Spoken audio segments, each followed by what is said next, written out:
Voltamos para o segundo bloco do programa Polêmica, terceira temporada. Para você que quiser enviar dicas, críticas e elogios ao programa, youtube.com/programa polêmica.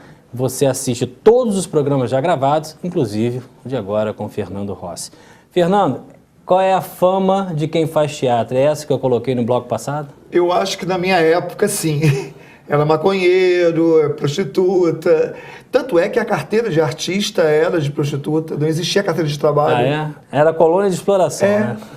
Pois é, Dercy Gonçalves, esses artistas, né, eles, para trabalhar, não era uma carteira, não tinha uma carteira. A profissão de artista não era regulamentada. Né? Olha que loucura. E engraçado, hoje eu faço até parte, eu sou representante do Sindicato dos Artistas, né, na região, e aí você vê como evoluiu, né? A profissão de artista foi reconhecida muito tempo depois, muito tempo. E na minha época, lógico, alguns anos atrás, também essa era a visão, ao querer fazer teatro, meu pai, lógico, uma profissão que não daria futuro, e tinha toda essa gama, esse preconceito todo por trás disso. Hoje eu acho que essa coisa mudou bastante. Hoje você vê que a maior parte dos jovens querem ser as meninas modelo, artista, os meninos jogadores de futebol, virou uma profissão almejada por todo. Então, esse estigma caiu um pouco por terra, porque todo mundo quer ser artista, mas quer ser artista de televisão, quer aparecer na televisão, que é uma coisa totalmente distorcida, que deveria estudar antes. É como se teatro, só atuar, decorar um texto e estar ali diante das câmeras fosse uma coisa fácil. Pelo contrário, né? Pelo contrário, muito difícil. E com essa essa migração de pessoas para o sonho do futebol, para o sonho da manequim, nós perdemos um pouco a matéria-prima de novos atores do teatro? É sim, porque já acho, quando me procuram, por exemplo, quando eu ministrava aulas de teatro na oficina de teatro lá do SESI, muitos adolescentes, como é que eu faço para virar artista? Eu quero entrar na televisão. Eles não querem estudar, eles querem aparecer na televisão. Eu falei, não é bem assim. Produtos sem conteúdo, né? Porque é fácil. Um exemplo desses programas como Malhação. Então eles acham que o processo foi simples e fácil, né? E você sabe que é muito difícil. São testes e mais testes até aquele adolescente, aquele jovem está dentro daquele perfil. E trabalhar com emoção não é tão fácil. Eu entrevistei a Gabriela aqui, que fez a Narizinha, ela contou isso, da dificuldade. Pois é. E principalmente depois que você vira pré-adolescente, o tempo que você tem que dar para retornar. Exatamente. Não cabe mais, não tem um perfil, não é aceito, não está dentro dos padrões. Né? E é por aí mesmo. Não é uma carreira muito fácil, uma carreira tem que ser batalhada e tudo. A todo momento, justamente aquilo que eu falei. Então tem essa coisa. Então caiu um pouco por terra esse preconceito, esse estigma, não. Hoje não, todo mundo quer aparecer, tem essa coisa, ser famoso, né? Aquela coisa dos 15 minutos de fama, né? Que foi discutido. Então é por aí. Fernando, vou te fazer uma pergunta bem direta. O Teatro Trianon Municipal é do povo? Pois a questão do acesso à cultura é uma coisa que a gente bate muito de frente. Quer dizer, um ingresso a R$50, a R$100, não tem condição. Não existe isso não é teatro popular, isso é uma outra coisa. Que coisa? É comércio. E a questão não é também nem... uma questão é a questão do valor do ingresso, e do valor do que se é mostrado com esse ingresso. Do custo-benefício. Entendeu? Mas por que os atores de Campos pouco frequentam o Trianon? Exato, eu acho que... não, frequentar não. Frequentar no sentido de se apresentar. Pois são poucos os trabalhos que você vê de artistas locais, você vê um potencial. Eu acho que é a falta de espaço, é a falta de oportunidade, é a falta de vontade mesmo. Porque um teatro que deveria que é chamado teatro municipal, ele vem para atender ao município, né? Não só aqueles que vão assistir ao público, mas também aqueles que estão em cena, que estão produzindo, né? E aí o que acontece? Aí o que fala, por exemplo, uma produção, a gente sabe que uma produção local, ela teria dificuldade de atrair público, né? A gente tem ainda essa coisa de que só leva público um global, um artista de nome. Mas aí tudo bem, a gente entende isso. Não, uma produção local, ela não sustentaria uma temporada e ela não lotaria os 900 lugares do teatro. Aí depende, que produção? E que estímulo a gente está dando para que esse artista local se desenvolva e tenha um nível... E que atrai um público o público local. Então tem um montão de coisa por trás disso, que é a mesma discussão do carnaval. Eu ia falar isso agora. Campos, eu tenho a impressão que confundem-se muito cultura com show. Show, na minha opinião, está incluído dentro de um contexto de cultura, mas gastam-se milhões com shows e pouco com teatro. Que é uma coisa que já vem, que não é só desse governo, já vem de um bom tempo, já vem essa visão mesmo ainda deturpada de evento, né? E não se constrói alguma coisa, né? Não se constrói, que é o que se pensou-se com essa coisa do carnaval, pelo menos foi o que me foi falado, que a questão do sambódromo, né, do C-pop, e que ali faria uma escola viria, né, um estímulo à fábrica, o cenógrafo... Uma oficina. Uma oficina. Quer dizer, a gente não viu isso acontecendo efetivamente. A mesma coisa com o Trianon. O Trianon era para ter uma escola de teatro ali acontecendo, de cenógrafo, do técnico, do iluminador... do sonoplasta, do cenotécnico, de todos esses profissionais que estão linkados. Você vê como o teatro é uma fonte de trabalho, de potenciais. Uma reação em cadeia, né? Fernando, eu estava observando que você não é ligado só ao teatro, é ligado à cultura. Você vê, por exemplo, um Palácio da Cultura fechado desde 2014. Obras iniciais de mais de 1 milhão, depois termo aditivo, vai de novo, já chegou a mais de 2.739 milhões de reais aquilo no ano. A biblioteca está ali colocada para uma casa acanhada, nem sei se os equipamentos, os livros estão sendo apropriados. Qual a nota que você dá para a direção cultural do nosso município, com todo respeito a todos eles, mas no sentido da prática, de efetivamente cuidar do que é nosso? Pois é. De 0 a 10, tá, Fernando? Fica à vontade. A média é 5. A gente fica... quer dizer, é lamentável uma situação como essa, né? Nossos bens culturais sendo tratados de uma forma ainda com muito pouco. Por exemplo, eu acho que houve algumas tentativas, eu não daria 0, né? Eu daria 5, porque eu acho que, por exemplo, eu acho o museu um espaço interessante. Eu acho que tem alguns... praça ali? Disse que ficou muito bonito. Muito bacana e administrado de uma forma bacana. Agora, não é só isso. Uma cidade com um potencial Os prédios históricos, né? Prédios históricos, né? Não é só isso. Uma cidade com potencial de campus, uma cidade como essa e com recursos que teve... Porque agora a gente coloca tudo na crise. Né? A gente coloca tudo na crise. Mas foram 13 bilhões só de... a gente põe conta na crise. Mas, gente, o que poderia ser feito antes? O teatro de bolso. Aquele projeto da praça que tinha no governo Arnaldo, que era muito bom, cara. Muitos shows na praça. O que acontece? Eu não sou envolvido com política, né? Mas a gente tem que se posicionar. A gente depende, de uma certa forma, para as coisas acontecerem efetivamente disso, de uma política. E o que falta? De uma política cultural que venha atender justamente os anseios de quem faz e de quem consome cultura. Né? Enquanto não houver uma política cultural que vá ao anseio tanto desses artistas e quanto de quem faz, fica bastante difícil. Né? Você vê o próprio teatro de bolso.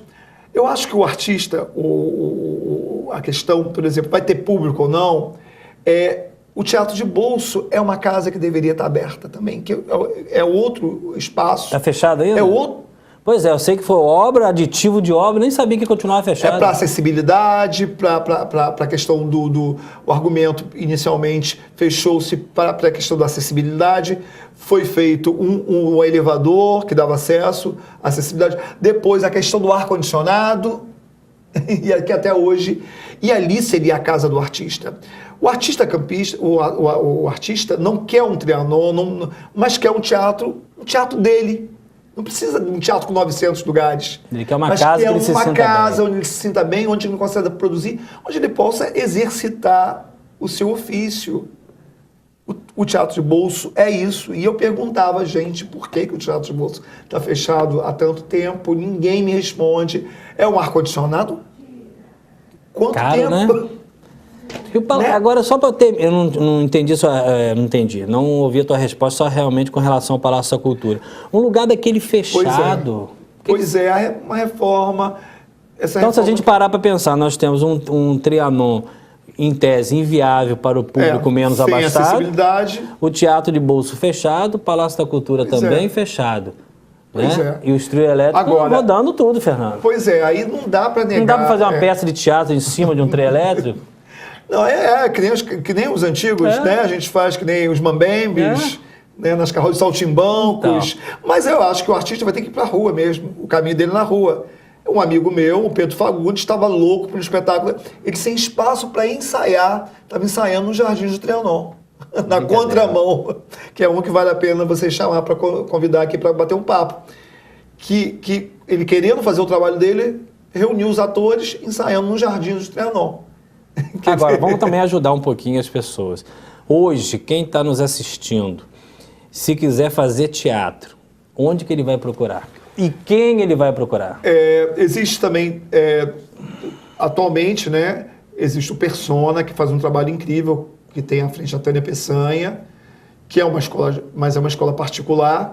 E existe também uma tentativa também, que já vem há algum tempo, uma tentativa não, efetivamente tem ocorrido, mas de uma forma ainda muito tímida, que é o curso livre de teatro, que é oferecido pela Prefeitura, pela Fundação Trianon, que ainda é feito de uma forma muito tímida, que merecia ampliar.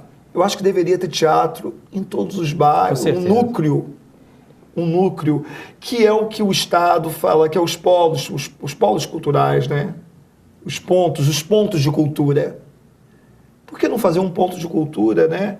Nas casas de cultura, né? Nas casas de cultura que já tem, em Goitacazes, né? Tem essas coisas. Então a gente vê ainda, quer dizer...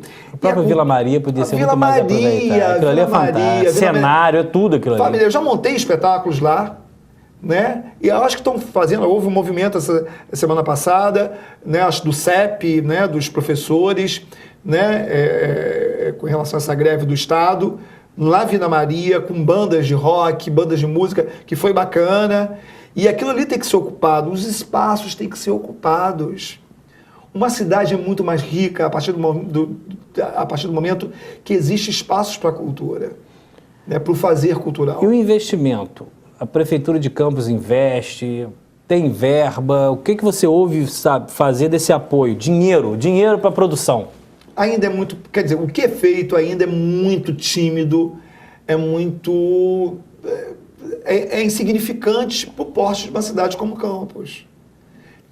Não vamos negar que não tenha sido feito algumas coisas, algumas iniciativas, mas a gente tem noção que é muito... O que é Campos, gente? Campos é uma grande cidade. Se a gente tiver que escolher hoje um lugar para respirar cultura, tem pouco, né? Pouco.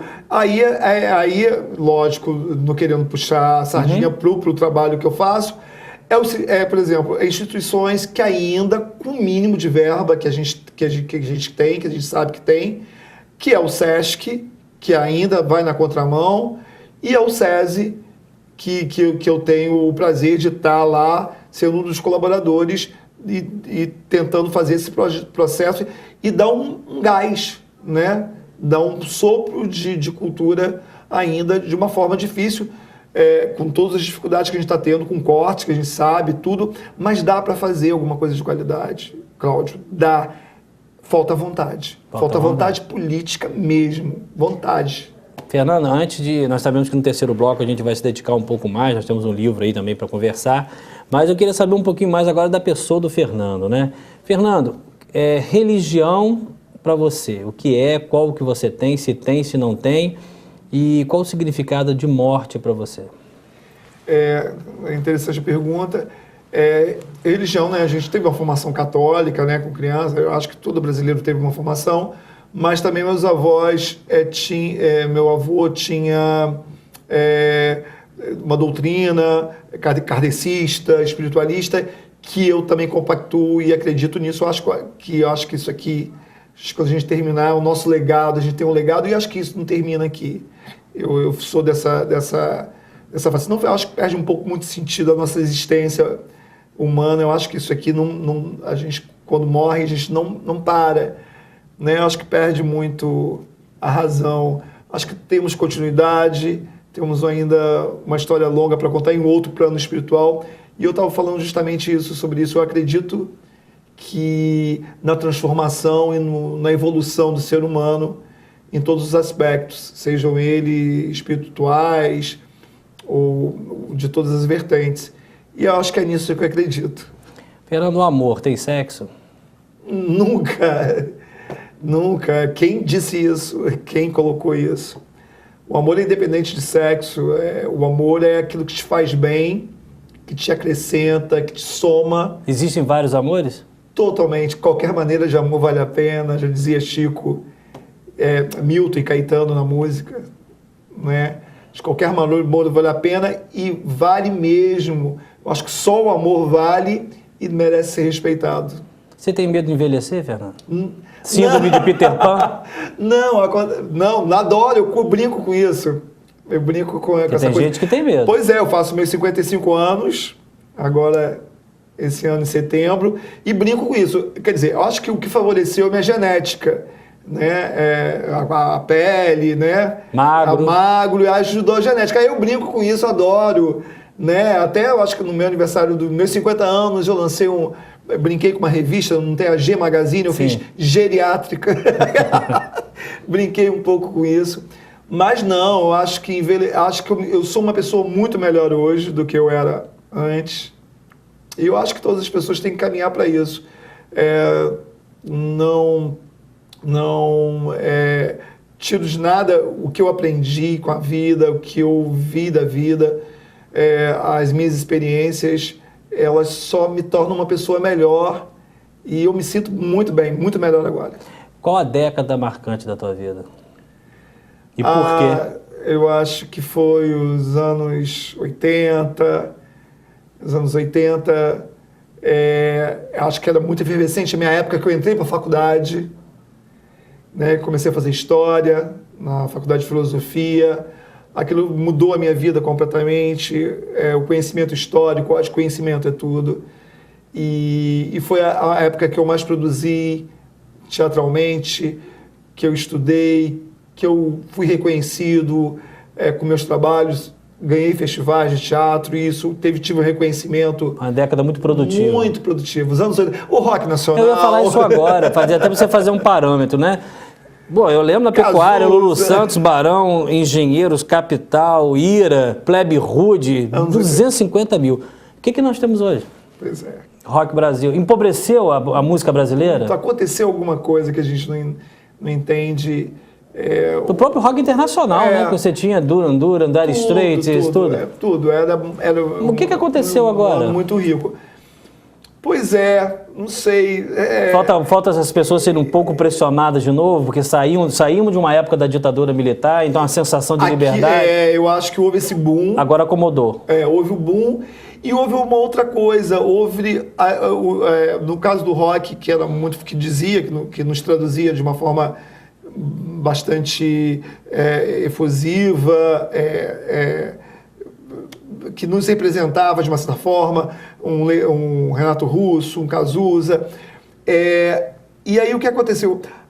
O mundo se transformou de uma certa forma, houve umas transformações e houve a apropriação de alguns dos meios de comunicação por outras vertentes. como sertanejo, e aí houve espaço, eu acho que há espaço para todos, né? E aí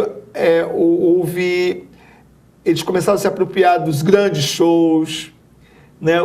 Aproveitar. Fizeram showmícios que ganharam muito dinheiro com isso. Os grandes produtores aproveitaram disso tudo e foram um filão, virou uma indústria, né?